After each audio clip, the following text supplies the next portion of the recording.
नमस्कार, चार का चक्रव्यूह देख रहे हैं आप। मैं हूं आपके साथ राधिका राज। आज चार के चक्रव्यूह में सबसे पहले बात होगी महाकुंभ की। दरअसल महाकुंभ में भगदड़ मच गई, जिससे लगभग 14 लोगों की मौत बताई जा रही है और लगभग 20 लोग घायल बताए जा रहे हैं, जिसके बाद से तमाम पार्टियां और नेताओं की प्रतिक्रिया सामने आई। साथ ही बात होगी संभल की, जहां शाही जामा मस्जिद से 500 मीटर की दूरी पर बुलडोजर चला है। फिर बात होगी जगत गुरु रामभद्राचार्य की, जिन्होंने सनातन बोर्ड की मांग पर कहा है कि जरूरत नहीं है सनातन बोर्ड की। साथ ही बताई है वजह, तो वो कौन सी वजह है बताएंगे आपको। और आखिर में बात होगी सीएम योगी की, जहां उन्होंने अरविंद केजरीवाल पर न केवल जोरदार हमला किया है, बल्कि आम आदमी पार्टी के चुनाव चिन्ह को जब्त करने की भी बात कही है। तो चलिए शुरू करते हैं चार का चक्रव्यूह। पहली और सबसे बड़ी खबर महाकुंभ से जुड़ी है। दरअसल महाकुंभ में भगदड़ देखी गई। भगदड़ होने का कारण तेजी से रौंदती चली आ रही कौम को बताया जा रहा है, जिसके बाद सरकार प्रशासन का अलर्ट मोड भी देखा गया। साथ ही सीएम योगी का बड़ा बयान देखने को मिला। दरअसल उत्तर प्रदेश स्थित प्रयागराज महाकुंभ में भगदड़ के बाद मुख्यमंत्री योगी आदित्यनाथ का पहला बयान आया है। उन्होंने लोगों से अपील की है कि अफवाहों पर ध्यान न दें। सीएम ने कहा कि मां गंगा के जिस घाट के समीप है वहीं स्नान करें, संगम नोज की ओर जाने का प्रयास ना करें। सीएम ने कहा कि स्नान के लिए कई घाट बनाए गए हैं जहां स्नान किया जा सकता है। सीएम ने कहा कि प्रशासन के निर्देशन का अनुपालन करें और व्यवस्था बनाने का सहयोग करें, साथ ही किसी भी अफवाह पर ध्यान ना दें। दूसरी ओर सीएम योगी की मेला अधिकारी विजय किरण आनंद ने पूरे मामले पर ब्रीफ किया है। मेला प्रशासन ने सीएम को भगदड़ के कारणों की जानकारी दी।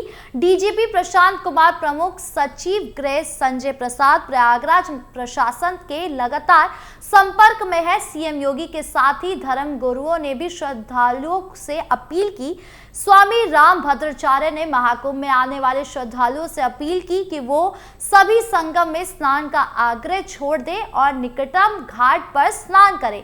लोग अपने शिविर से बाहर ना निकले, अपनी ओर एक दूसरे की सुरक्षा करें। उन्होंने वैष्णव संप्रदाय के प्रमुख संत की हैसियत से सभी अखाड़ों और श्रद्धालुओं से अफवाहों से बचने का आह्वान किया। बाबा रामदेव ने कहा कि करोड़ों श्रद्धालुओं के इस हुजूम को देखते हुए हमने फिलहाल केवल सांकेतिक स्नान किया है। इसके साथ ही समूचे राष्ट्र और विश्व के कल्याण की कामना की गई है। उन्होंने सभी से आग्रह किया कि हम भक्ति के अतिरेक में न बहें और आत्म अनुशासन का पालन करते हुए सावधानी पूर्वक स्नान करें। वहीं जूना अखाड़ा के आचार्य महामंडलेश्वर स्वामी अवधेशानंद गिरी ने भी कहा कि हमने फिलहाल सांकेतिक स्नान किया है। अखाड़ा परिषद के अध्यक्ष रविंद्र पुरी ने बताया कि इस वक्त 12 करोड़ से अधिक श्रद्धालु प्रयागराज में हैं। इतनी बड़ी तादाद में बड़ी सी कंट्रोल करना थोड़ा मुश्किल होता है। हमारे 7 लाखों की संख्या में संतों का हुजूम है। हमारे लिए श्रद्धालुओं की सुरक्षा सबसे ज्यादा जरूरी है। हालांकि महाकुंभ की सिचुएशन अब कंट्रोल में है और प्रशासन नजर बनाए हुए है। बढ़ते अगली खबर की ओर, जो संभल से जुड़ी है। दरअसल उत्तर प्रदेश के संभल में एक बार फिर बुलडोजर चलता नजर आ रहा है। इस दौरान यहां हड़कंप सा मच गया, लेकिन इस बार बुलडोजर एक्शन मृत्यु कूप के बराबर खाली पड़ी भूमि पर समतलीकरण का काम करने पहुंचा था। मान्यता यह है कि मृत्युंजयेश्वर महादेव मंदिर की भूमि है। वहीं इस दौरान बुलडोजर की कार्यवाही को होता देख लोगों में सुगबुगाहट तेज हो गई। दरअसल मंगलवार शाम के वक्त शाही जामा मस्जिद से लगभग 500 मीटर की दूरी के आसपास नगर पालिका का बुलडोजर आ पहुंचा। यहां स्थित मृत्युंजयेश्वर महादेव की भूमि पर यह बुलडोजर साफ सफाई के लिए पहुंचा था। हालांकि लोग वहां पहुंचे बुलडोजर को देख चौंक गए। नगर पालिका परिषद संभल के सभासद गगन ने बताया कि सदर कोतवाली क्षेत्र में कोट पूर्वी सरथल पुलिस चौकी के निकट मृत्यु कूप के बराबर में महादेव का स्नान कहा जाता था। आज नगर पालिका द्वारा यहां सफाई करने का कार्य प्रारंभ किया गया है। यहां नगर पालिका की ओर से जेसीबी मशीन और डंपर के साथ पालिका कर्मी लगे हुए थे। पहले यहां सफाई का कार्य किया जाएगा और इसके बाद समतल का काम भी किया जाना चाहिए। अधिकारियों ने दिशा निर्देश पर आगे कार्यवाही की जाएगी। क्योंकि जब मैं इस इलाके में चुनाव लड़ा था तब लोगों ने यहाँ मृत्युंजयेश्वर महादेव मंदिर स्थित होने की बात कही थी। वहीं स्नान पर बाउंड्री भी नजर आई है। जब खुदाई और साफ सफाई होगी तब पता चल पाएगा कि यहाँ क्या था। इसके आसपास प्राचीन वृक्ष है। ऐसे में देखना होगा कि अब कौन से संभल के रहस्य खुलते हैं यहाँ से और संभल का मामला क्या रुख लेता है। खबरों में आगे बढ़ते हैं, जहां बात जगत गुरु रामभद्राचार्य की। दरअसल उत्तर प्रदेश स्थित प्रयागराज महाकुंभ में 27 जनवरी को धर्म संसद का आयोजन हुआ था।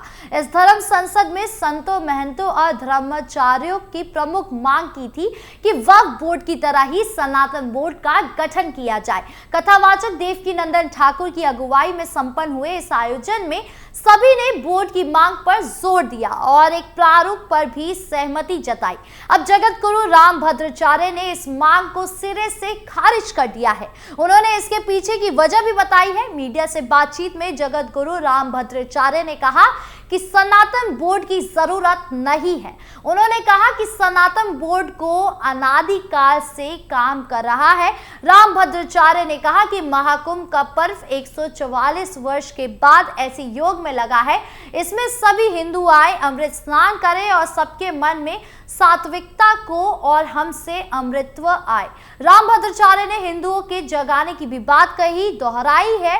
कहा कि सनातन विरोधियों का पराभव हो, अब हिंदुओं को सोने की आवश्यकता नहीं है। रामभद्राचार्य ने कहा कि हिंदू अपने अधिकार के लिए उचित संघर्ष नहीं करते हैं, अपने अधिकार के लिए हमें संघर्ष करना होगा। उन्होंने दिनकर की पंक्ति का जिक्र किया, कहा कि अब याचना नहीं रण होगा, संग्राम महाभीषण होगा।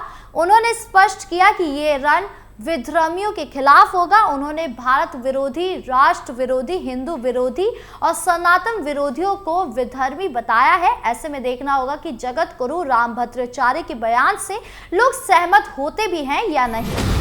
खबरों के अंत में अब बात सीएम योगी की, जहां उत्तर प्रदेश के मुख्यमंत्री योगी आदित्यनाथ ने दिल्ली में सत्तारूढ़ आम आदमी पार्टी यानी आप के प्रमुख अरविंद केजरीवाल पर तीखा हमला किया है।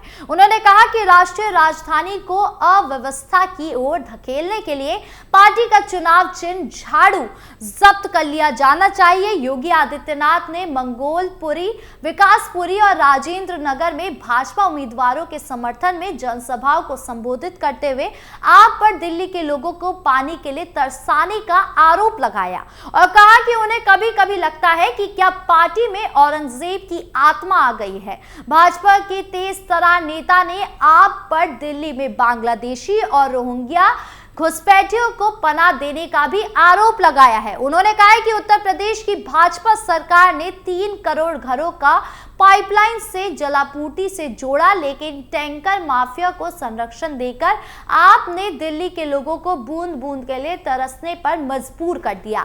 आदित्यनाथ ने आरोप लगाया कि मैं कभी कभी सोचता हूं कि क्या उनमें औरंगजेब की आत्मा समा गई है कि वो दिल्ली के लोगों को पानी के लिए तरसा रहे हैं। उत्तर प्रदेश के मुख्यमंत्री ने राजेंद्र नगर रैली के दौरान कहा कि आपको एक एक वोट के लिए तरसाने का ये सही समय है, क्योंकि इसने आपको पानी की एक एक बूंद के लिए तरसा दिया है। विकासपुरी में उन्होंने कहा कि यमुना को पवित्र नदी माना जाता है और लोग मथुरा वृंदावन में डुबकी लगाने के बाद हर हर गंगे हर हर यमुने का जय घोष करते हैं। उन्होंने आरोप लगाया कि आप सरकार ने इस गंदगी का बदबूदार नाला बना दिया है। उन्होंने दावा किया कि आप और केजरीवाल झाड़ू लेकर सत्ता में आए हैं, लेकिन उन्होंने लोगों को मूर्ख बनाया है और पार्टी के चुनाव चिन्ह को गंदगी और अव्यवस्था का पर्याय बना दिया है। उन्होंने कहा कि आपका चुनाव चिन्ह झाड़ू जब्त कर लिया जाना चाहिए, क्योंकि ये गंदगी, अस्वच्छता और कुप्रबंधन का पर्याय बन गया है। मंगोलपुरी में भाजपा उम्मीदवार राजकुमार चौहान के समर्थन में आयोजित एक जनसभा को